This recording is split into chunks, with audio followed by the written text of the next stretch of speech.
Al telefono, anzi a video WhatsApp, con il sindaco di Portotolle Pizzoli Roberto, che naturalmente ringraziamo per la disponibilità che ci concede sempre.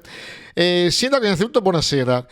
Vorremmo chiedere a lei com'è la situazione Covid in questo momento, visto le notizie che abbiamo da Taglio di Po, per esempio, con 40 positivi, 2 persone in ospedale, 3 classi delle scuole chiuse. A Portotolle come va?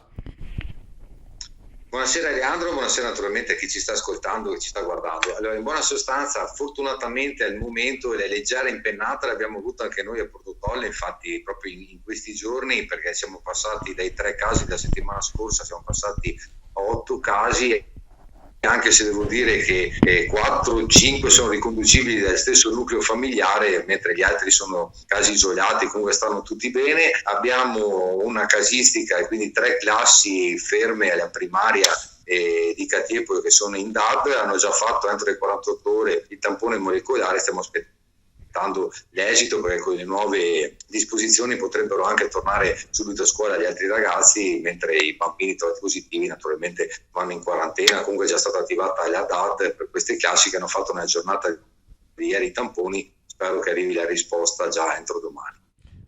Nessuno in ospedale, e seconda battuta, tra questi sono persone che non sono vaccinate, oppure com'è la situazione?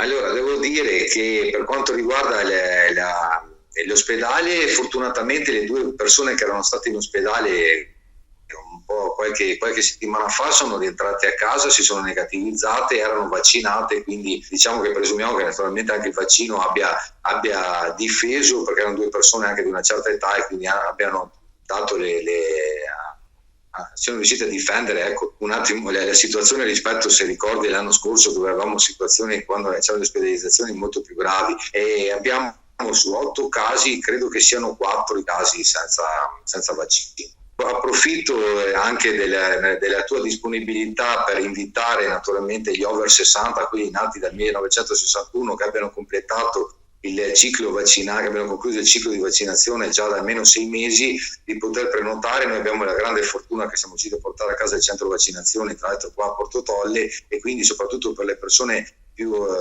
alte di età di usufruire di questa disponibilità. E chiedo un'ultima cosa, sindaco: per prenotare eventualmente il vaccino cosa bisogna fare?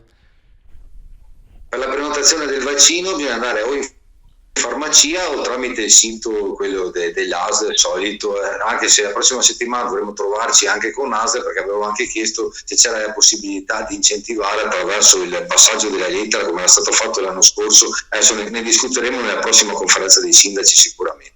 La ringrazio, come sempre disponibilissimo, il sindaco di Portotolle Pizzoli Roberto. Buonasera sindaco. È sempre un piacere, buonasera Leandro, buonasera a tutti.